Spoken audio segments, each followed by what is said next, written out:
welcome to another episode of VitalDocTalk. And on today's episode, we have Dr. Hayley. Dr. Hayley, how do you say your last name? Dr. Hayley Collinge. Did I say it right? Collinge, yeah. Yes. Yeah. Nailed You it got first try. Nailed it. Yeah. So why don't you give us a quick background on you and kind of what spurred you to, being a doctor and where you are today? Okay, sure. So yeah, I basically graduated in 2013. It was called Boucher Institute of Naturopathic Medicine. That's located in Vancouver, Canada. And then I have practiced in Arizona since 2014. So that's a total of 6 years. And my main background and what I focus on is mostly women and hormone issues. So if they have hormonal imbalance and they've got, like lack of sex drive, fatigue, they've got, mood swings, all of those things, I can help with that.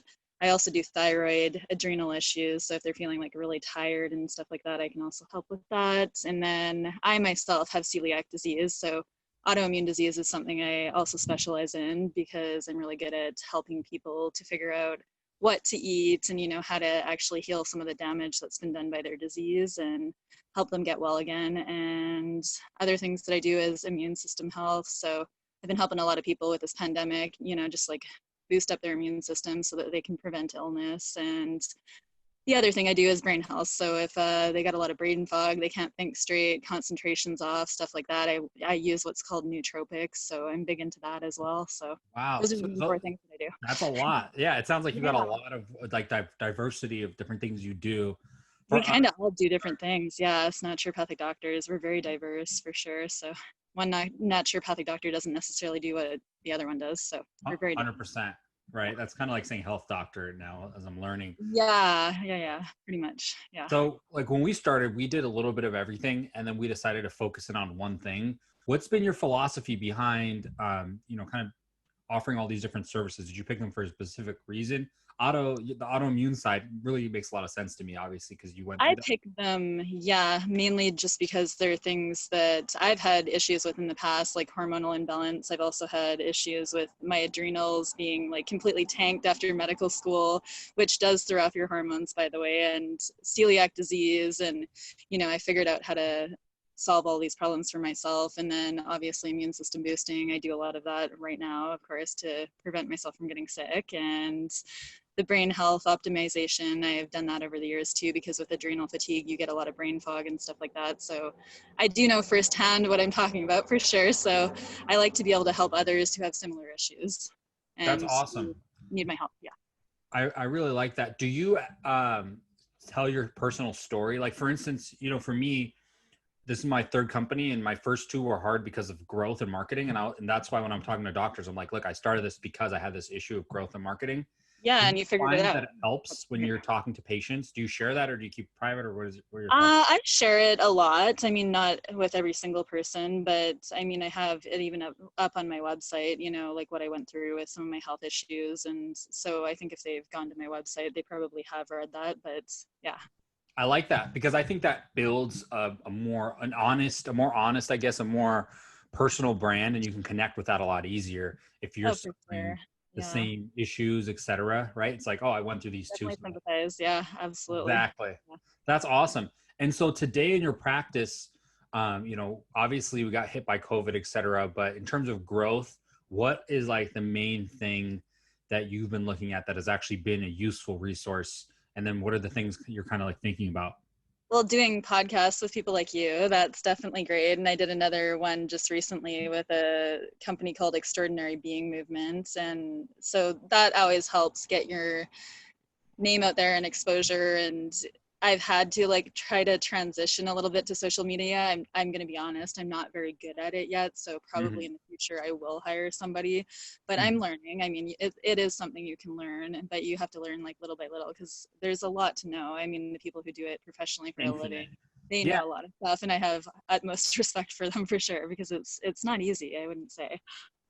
100%. Social media is one of those things where if you're talking to somebody and they're like, oh, I'm a Facebook ads person, and you ask them an Instagram or a Pinterest question, they might not even know. Cause to me, it's like asking a doctor a health question, right? Pretty Like for much, yeah. even marketing, right? Like we just do Google traffic, but I don't pretend to know social media either. Even though we have our own, we've done campaigns, et cetera, before. I'm definitely not a. Yeah, I've tried them. I mean, with varying success for sure. So I think it would be better, like, you know, for my company going forward, because I'm in Canada now. I do have a telehealth business already in Arizona, but I'm also starting one up here. So I'm gonna have to, you know, Get your probably hands hire dirty somebody. there. Yeah. Yeah, And I that's recommend all doctors. I read this in a book today and I definitely agree.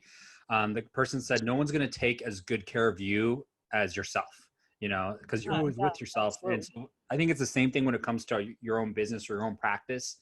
You've got to understand it at least enough at a certain extent, so you can control somewhat of it. You can't just give it over to another agency and blindly go there. I personally don't Well, believe it. yeah, I would definitely put some input into it and stuff like that. But also, I don't think you can do literally everything yourself. The busier No. you get with patients, I mean, you can't be taking care of literally every last detail. And I know a lot of other doctors probably feel that way too. So, That's a great point. This is a great point because I feel like a lot of doctors do understand that concept, which most business people probably don't, where it's like you can't do everything.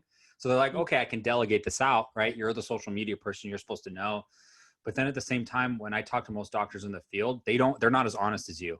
They kind of well, pretend. I am honest. That's something about me. I'm very blunt, and yeah. I So, love that. That's a great strength, right? Because then you can learn what you don't know, et cetera. So what has worked the best for you today for getting patients? Has it been your own network?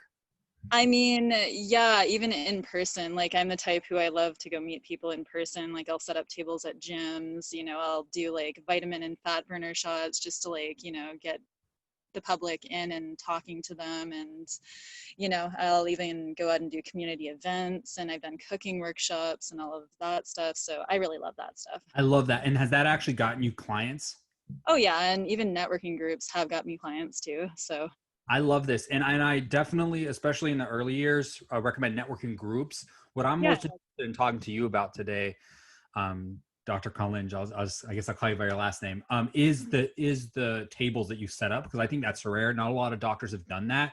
So why don't we go into the gyms first? How have you been able to set up the tables at gyms? Do you go there and you just say, hey, I want to speak to the owner and set it up that Well, way? generally it'll be the gyms that I work out at because I really like to work out myself. And yeah, Nice. I'll talk to the owners and be like, hey, you know, like I want to set up a table just to kind of advertise my business and, you know, like tell people about what I do and stuff like that. And they're usually like totally on board because they're all into health and, you know, fitness, and it's a good fit usually. I love that. And it seems, has that always came natural to you? You're just not afraid to go and talk and say, hey, I just want to, do you talk to the managers and say, hey, I want to set up a I table would talk here? to anybody, like literally. I definitely would. I'm not afraid to talk to anybody for What are sure. your tips for the introverted types of doctors out there who are, because I've met doctors, obviously, everybody's unique. And so they can create Instagram accounts, whatever, but then maybe they're too shy to talk to gyms, especially as the economy, I think, is reopening up during COVID. I think it's a vital time to actually go in and that face-to-face connection, nothing beats that. And obviously nothing beats a referral. Yeah, Yeah. yeah, So what absolutely. would your tips be there for somebody that's trying to go in and, maybe they work out of an LA Fitness and they want to set up like a booth there or something? Well, I was an introvert, honestly, growing up in like elementary school and even throughout most of high school. So like I totally understand and sympathize with people like that. I used to like literally my legs would shake when I got up, and even in university in front of my class, and I'd be giving presentations. And you know, you just expose yourself more and more and more to public speaking, doing podcasts, doing webinars, like, you know, like even talking in front of people, and you just get used to it. That's the Mhm. thing. So I call myself more of an ambivert. I know that that's a word that a lot of people haven't heard. So I'm extroverted sometimes, introverted sometimes. I enjoy my alone time, but I also really enjoy interacting with other Yeah. people. It sounds like you're an introvert, but you've learned how to get out of your shell. And Yeah, exactly. And I think that that's very important for any of the new docs just getting out of school. Like, I mean, just put yourself out there as much as you can, and eventually you'll get used to, you know, talking in front of people and stuff like that. You're not going to stay as scared as the first time you did it, that's for sure. You get better and better at it too. I mean, sometimes you don't say the right thing or you don't say exactly what you mean, but I mean, it's fine. Yeah, I think it's all a process, right? So why don't we go through the story of like the first time you were setting up a booth at a gym for anybody that wants to go through this table setup process, because I think it's really interesting and obviously it works. So Well, yeah, go ahead. I had talked to some of the personal trainers there too, and like just the managers and stuff. And I was like, at LA Fitness, for example, I'm like, hey, would you guys mind, like just setting up a table so that I can educate people, like at the time I was even doing acupuncture house calls. So I was like, if people are injured from the gym, that might really help them out. And I told them about my services, and they thought it was a good idea. So, and then they just let me set stuff up. I even had my portable infrared sauna because you can set that up. And I set that up in the gym, let people try it out, and it was pretty cool. Awesome. And so so you worked out there for, let's say, 6 months or whatever, right? And then the local person, Joe, and you're like, hey, Joe, by the way, Yeah. I don't know if I said this, I'm a doctor.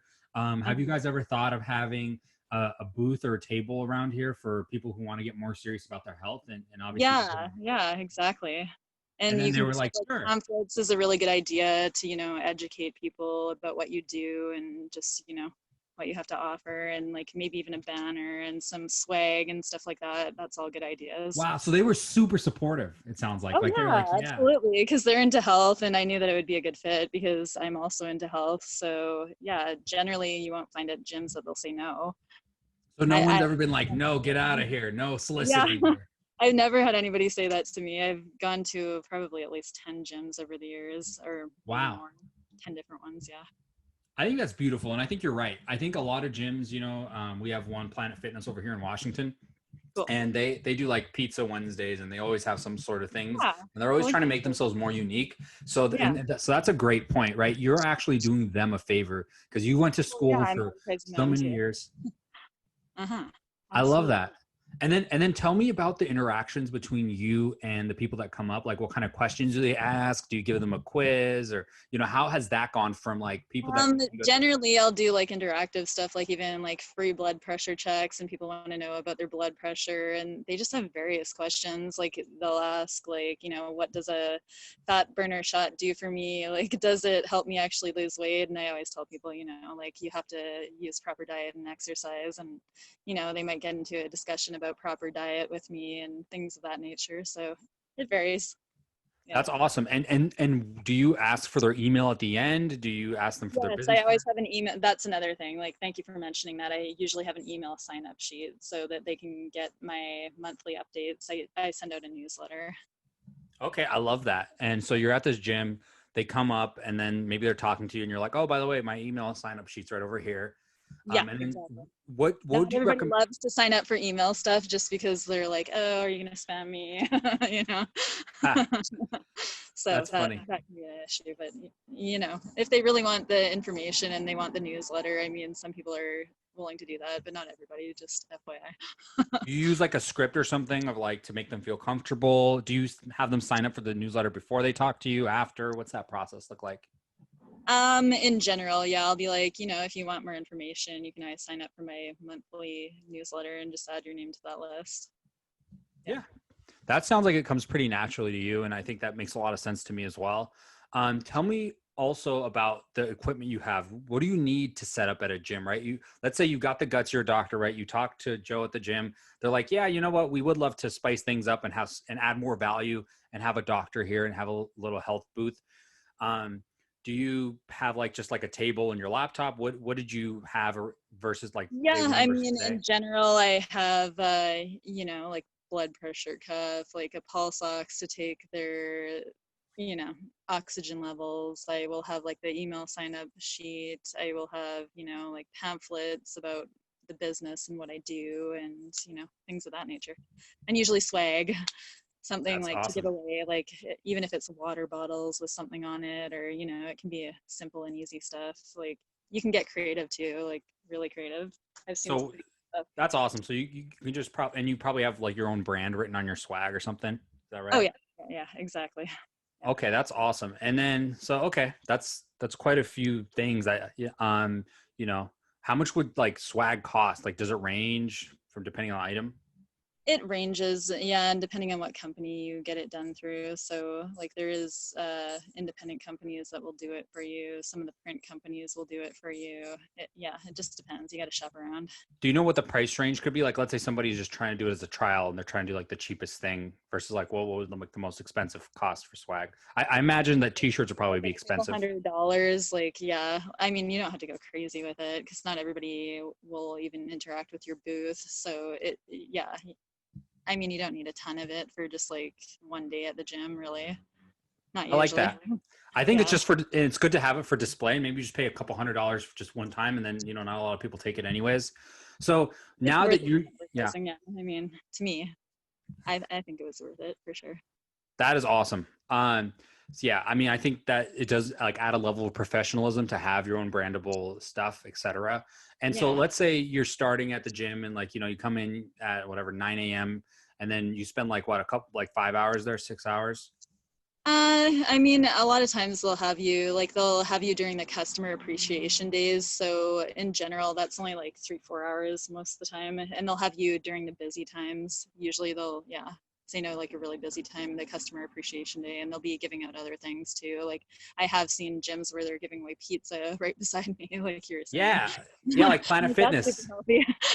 Yeah. And then you got a doctor right there telling you do not eat that pizza. You're falling into a Can trap. we I do love that. cauliflower pizza with vegan cheese? Like, would that be okay? I didn't ask them that, don't worry. That is funny.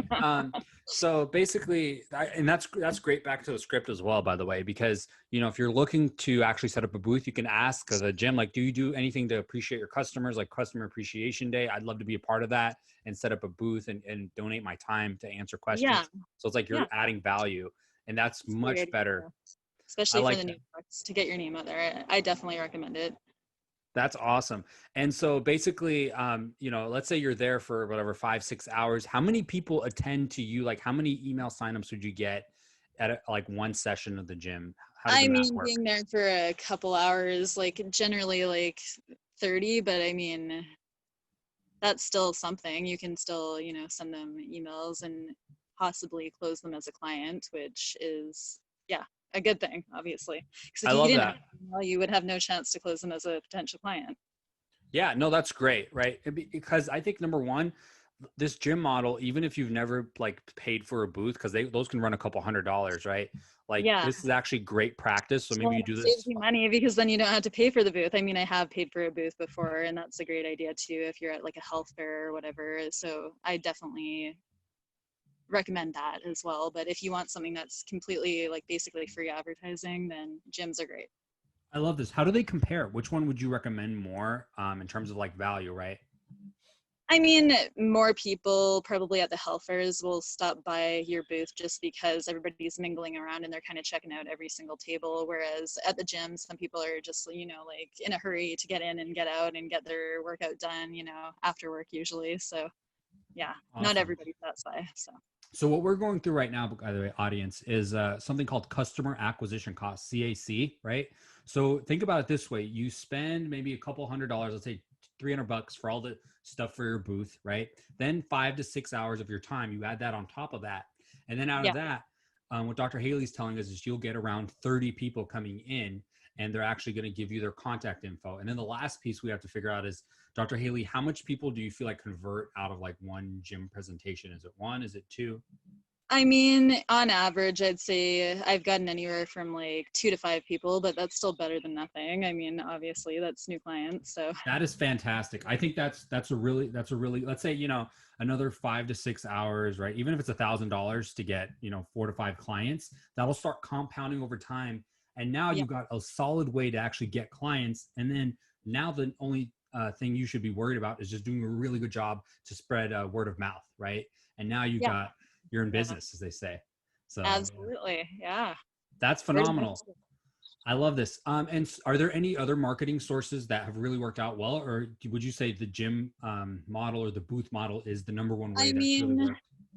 I've even gone into different businesses and handed out flyers and like I also have done like medical marijuana certifications in the past, and I've also done Botox because I do inject that, and I've done quite a bit of that over the years. So I will go into like beauty shops and say, host your own Botox party, and they get so many units of Botox for free, just things like that. Or like I'll come into your business and do like vitamin fat burner shots for like your customers. You just got to get out there and talk to people. That's the main thing. It doesn't even matter what services you have, just get out and talk to people. That's what I recommend. I love that. Is there Harder anything? right now due to the pandemic, though, obviously.